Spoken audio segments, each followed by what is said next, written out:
Hey legends, welcome to this epic series on Australia's most jaw-dropping pre-decimal halfpennies.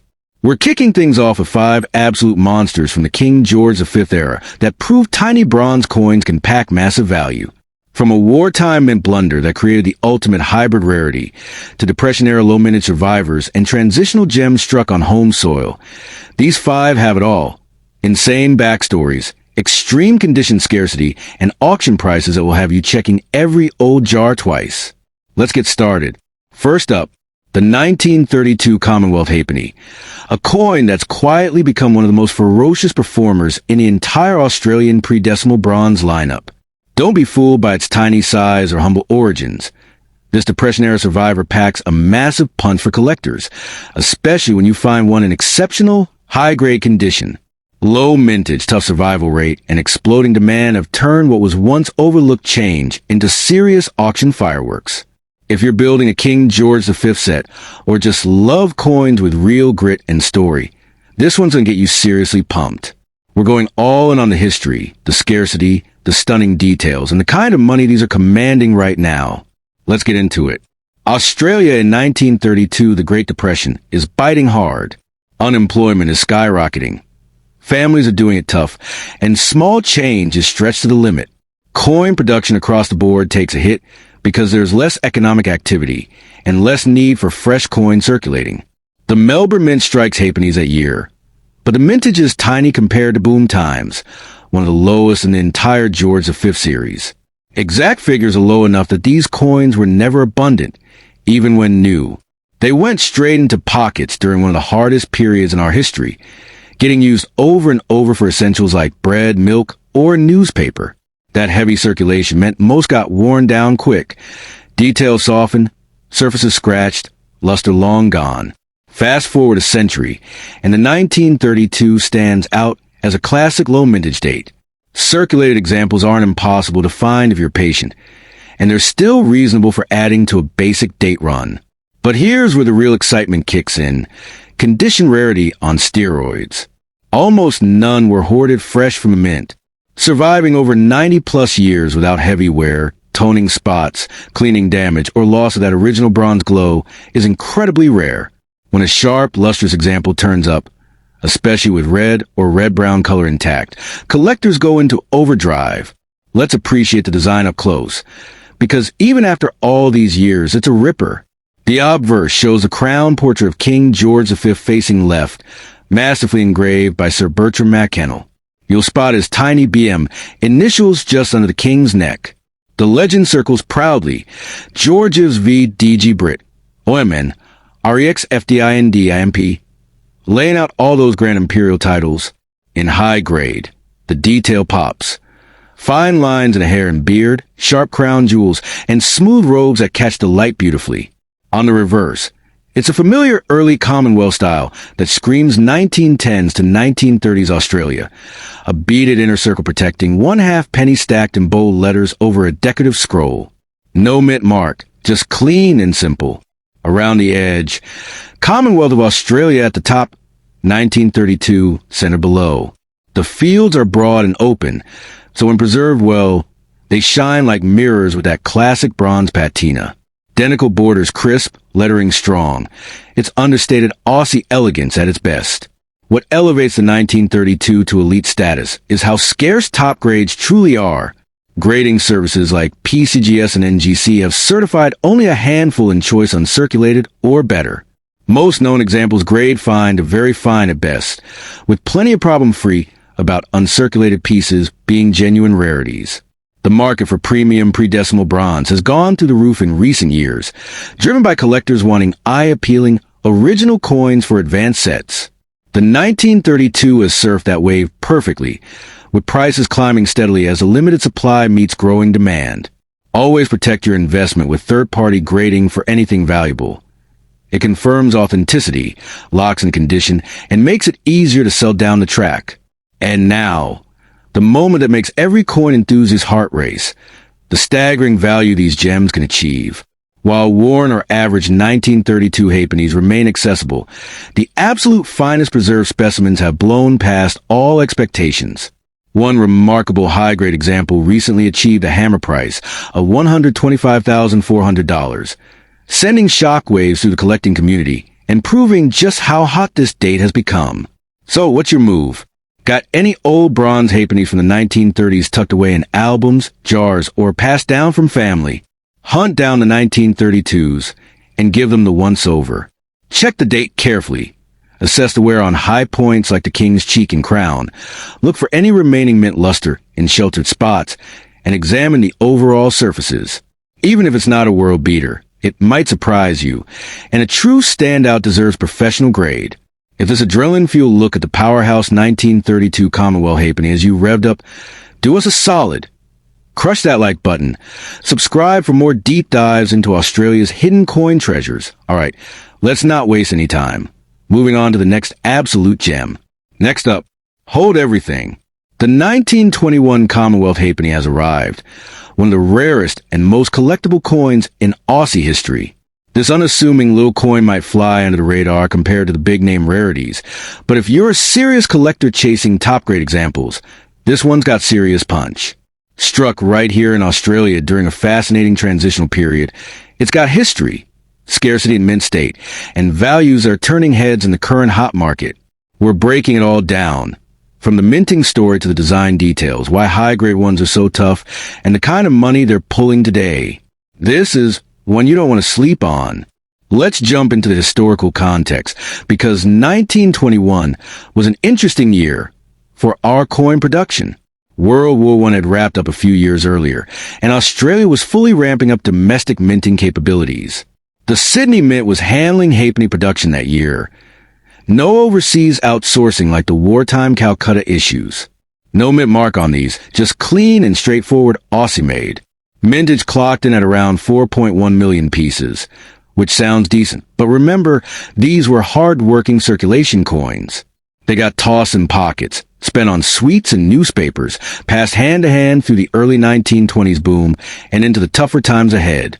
Over a century later, that heavy use means most examples out there are well-worn, fine to very fine at best, often with flattened details and muted color.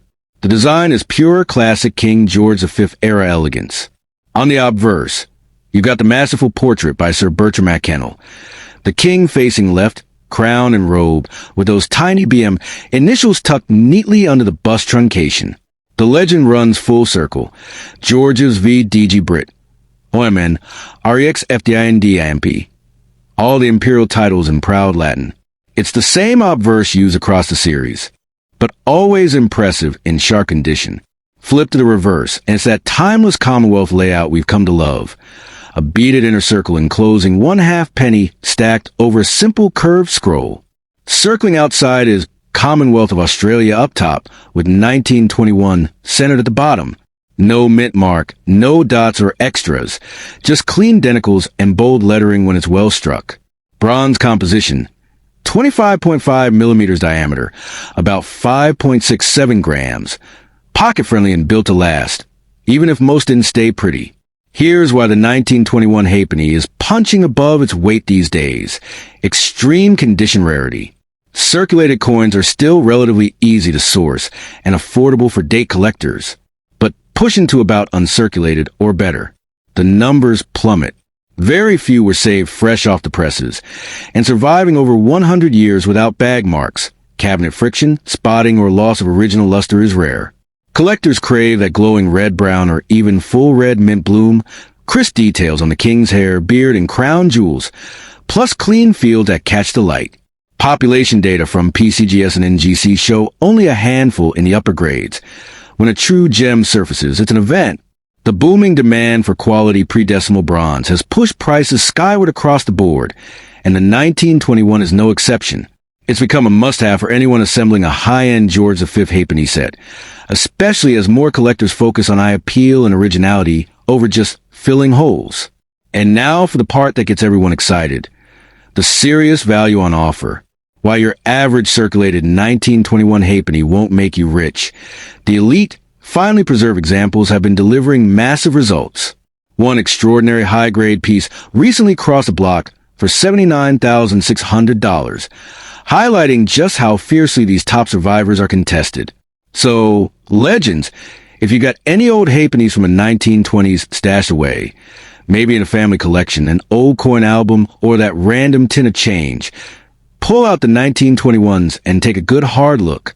Use decent lighting, check the rims for wear, examine the high points on the king's portrait, and see if there's any trace of original shine hiding in protected areas. Even partial luster could bump the value significantly, and a real standout might be worth professional grading. Next up, hey, legends, brace yourselves.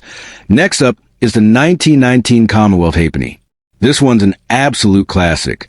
This isn't just any old bronze coin. It's a piece of pure history, marking the very first time halfpennies were struck right here on Australian soil. If you're chasing coins that blend epic backstory with serious collector firepower, especially in stunning high-grade condition, this one's going to blow your mind. We're talking low mintage, beautiful design, and values that have been rocketing upwards as more hunters realize just how tough pristine examples are to find. Hang around till the end. The numbers are going to leave you speechless. Let's roll back to the end of World War I. It's 1919. The guns have gone silent, and Australia is stepping up big time in its own coin production. For years, our pennies and halfpennies have been made overseas. First in London, then during the war in Birmingham and Calcutta to dodge those submarine threats. But now, with peace returning, the decision is made. We're bringing bronze coins striking home. The Sydney Mint takes on the halfpennies, while Melbourne handles the pennies. No more overseas mint marks. These 1919 halfpennies carry no I or H, just pure Aussie pride. This was a huge moment of independence for our young nation, finally producing its own circulating small change. Mintage for the 1919 halfpenny came in at just over 3.3 million pieces. Not massive compared to some years, but enough to get them out into pockets and purses across the country. They saw heavy use through the roaring 20s, the tough depression years, and beyond. Kids flicked them for games. Shoppers handed them over for bread or milk, and they bounced around till decimalization in 1966. That's why so many survivors today are beat up, scratched, worn flat, darkly toned from decades of handling. But the real thrill? The tiny handful that somehow stayed sharp, lustrous, and untouched. Let's talk design because this coin is a classic stunner. The obverse carries the iconic portrait of King George V, facing left, crowned and draped in his royal robes. Designed by the legendary Sir Bertram McKennell, look for those tiny BM initials tucked under the truncation of the neck, with the full imperial legend circling. George's VDG Brit, OMN, REX FDINDIMP, proclaiming him king of all the Britons, defender of the faith, and emperor of India. Turn it to the reverse, and you got that elegant early Commonwealth style.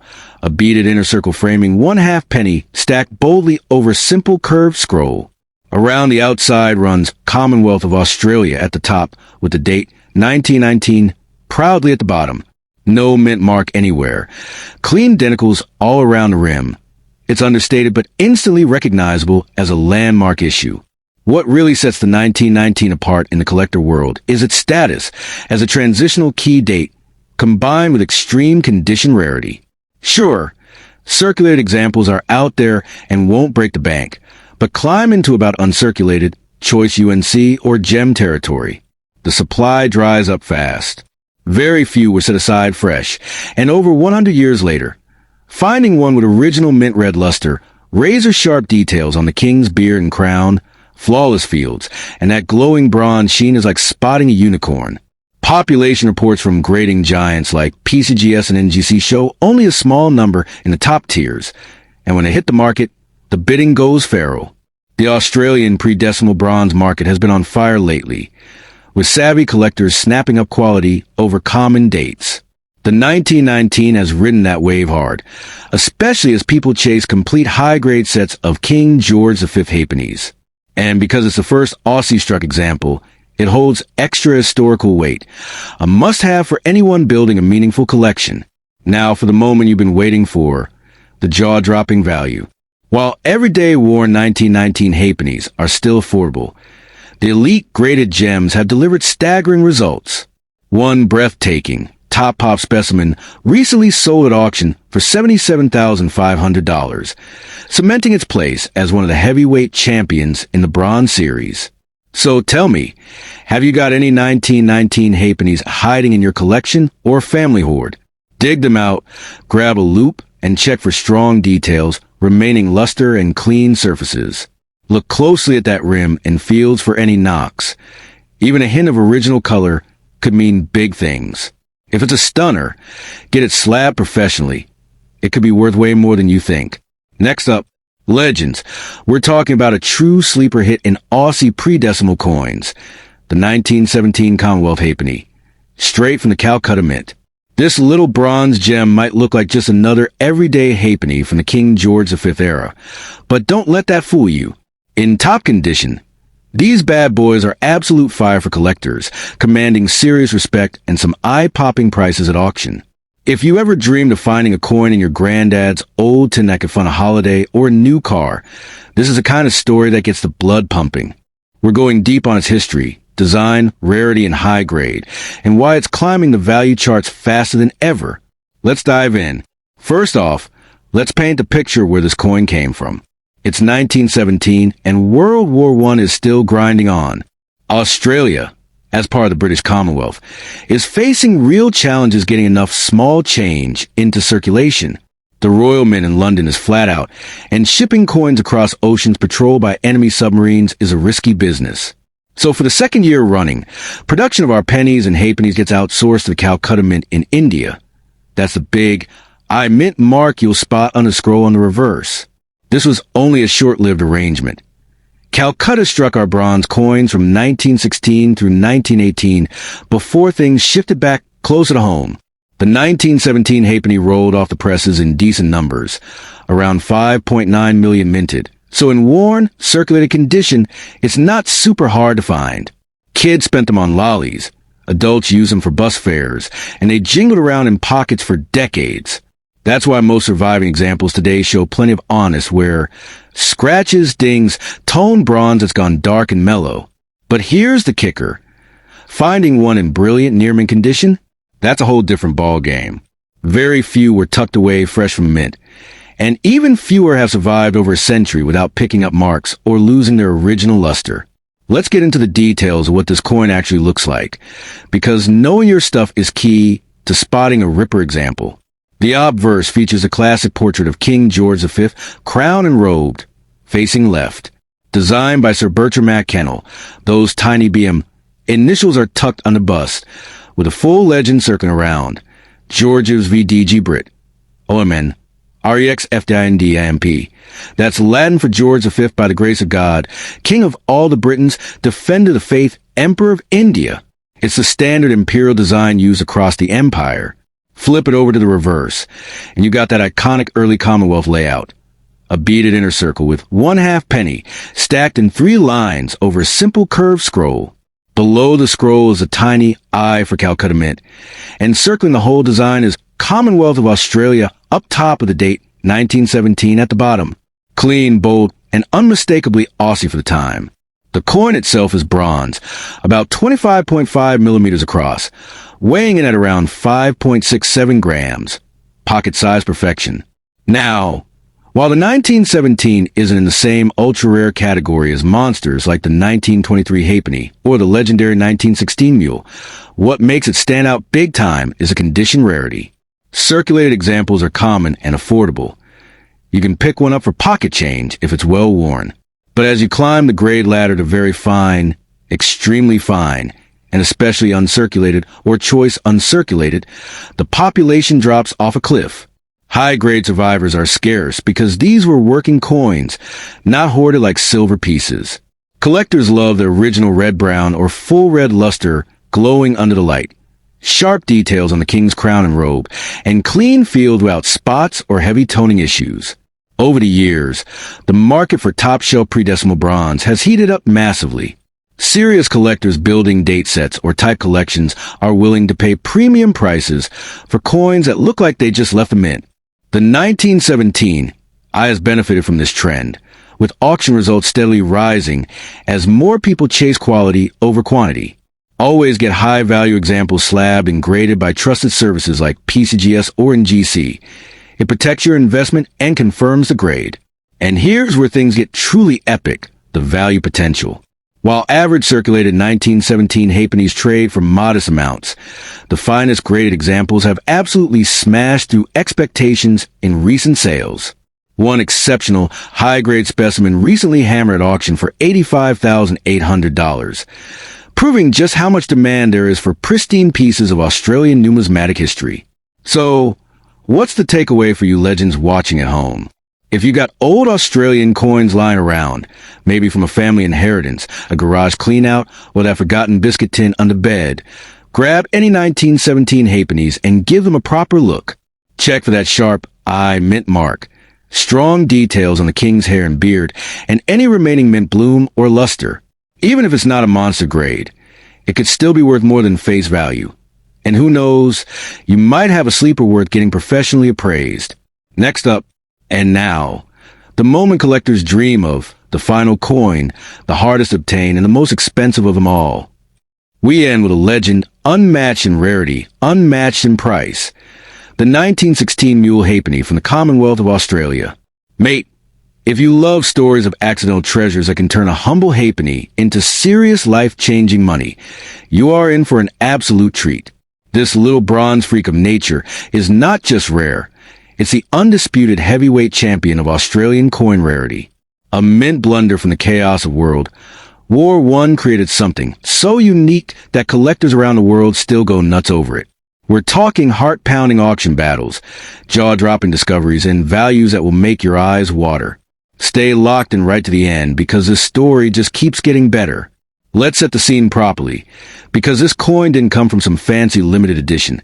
It was born out of pure wartime madness. It's 1916. The Great War is raging. German U-boats are prowling the oceans, sinking ships left, right, and center. Australia is part of the British Empire, and we desperately need circulating coinage, pennies and halfpennies, to keep everyday life ticking over. Normally, those coins would come straight from the Royal Mint in London, but sending precious cargo across submarine-infested waters? No chance. So the decision is made to strike Australian bronze coins at the Calcutta Mint in India, the very first time our circulating coins are produced outside Britain. A massive logistical shift. The Calcutta Mint fires up production. They churn out millions of standard Australian halfpennies dated 1916, each one proudly carrying a tiny I mint mark underscroll on the reverse to show it was made in India. Over 3.5 million regular ones roll off the presses. No worries there. But at the exact same time, the same mint is also producing India's own quarter anna coins. These little copper coins are almost identical in size and weight to our Australian halfpenny. Close enough that the blank planchets could easily get mixed up if someone wasn't paying attention. And here's where the absolute magic happens. In the rush and pressure of wartime production, someone, maybe a tired worker, maybe a storage error, maybe just sheer bad luck, grabs a wrong obverse die. Instead of pairing the correct Australian King George V die with the Australian halfpenny reverse die, they accidentally made an Indian quarter anna obverse die with our standard Australian halfpenny reverse die. The result? A mule, a hybrid coin that was never meant to exist. Two completely different designs slammed together on one tiny piece of bronze. In the coin world, mules are the ultimate accidents, and this one is the granddaddy of them all. Let's break down exactly what makes this coin so instantly recognizable once you know what to look for. On a normal Australian 1916 halfpenny, the obverse shows King George V with a long legend running around the edge. Georges v. DG Brit. OMN. REXFDINDIMP. That's the full British title proclaiming him king of all the Britons, defender of the faith, and emperor of India. But on the mule, the legend is dramatically shorter. Just George V King Emperor. The portrait itself is subtly different too.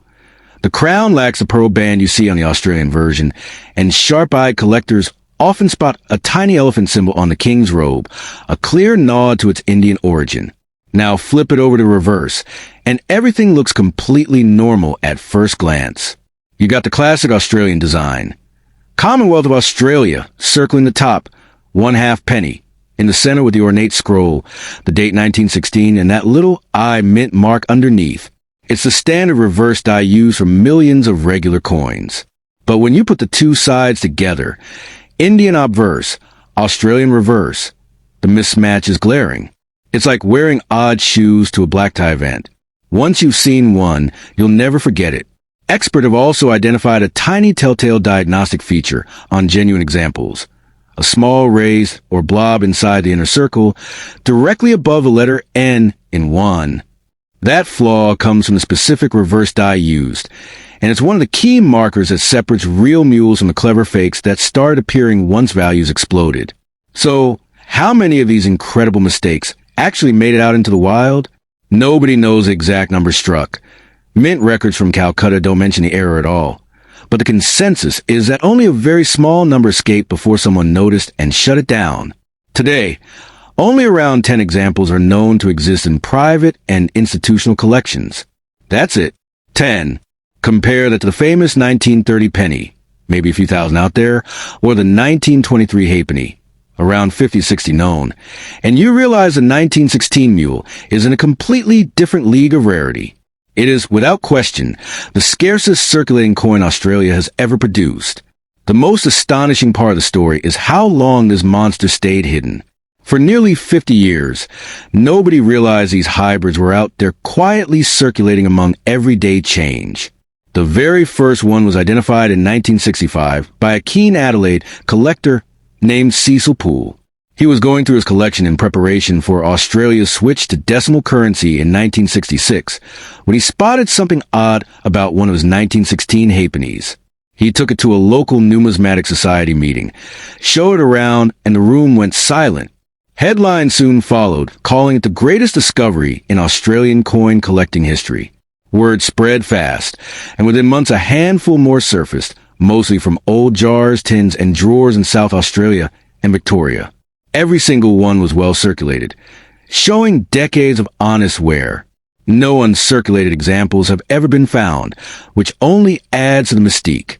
Since that explosive discovery, the 1916 mule has become the ultimate trophy for serious Australian collectors.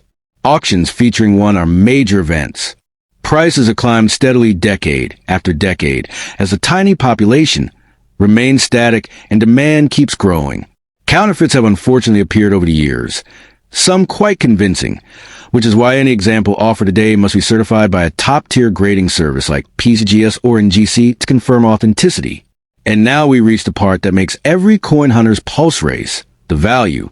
Over the past decade, the finest known examples have absolutely smashed expectations, trading privately and at auction for sums that most of us can only dream about. In recent years, one particularly outstanding specimen changed hands for $410,000, a staggering amount for a humble halfpenny that once bought a lolly or two. So here's the big question for you watching right now. Do you have any old pre-decimal Australian coins tucked away somewhere? Maybe in an old biscuit tin at Nan's house, or a jar in the garage, or part of an inherited collection you've never really looked at properly. Pull out any 1916 halfpennies you can find and give them a close inspection under good light with magnifying glass. Look for that short George V King Emperor legend. Check for missing pearls in the crown, hunt for that tiny elephant detail, and see if the overall vibe just feels off compared to normal ones. You might just be holding the find of a lifetime. If this deep dive into the legendary 1916 Mule Halfpenny has got you fired up, do me a massive favor. Smash that like button, hit subscribe, and turn on notifications so you never miss another rare coin adventure. Drop a comment down below and tell me, what's the coolest old Australian coin you've ever come across? Or, if you're just starting your collecting journey, let me know. I love hearing from new hunters. Thanks for watching Legends. Keep your eyes peeled. Keep searching those jars, and I'll catch you in the next one. Cheers.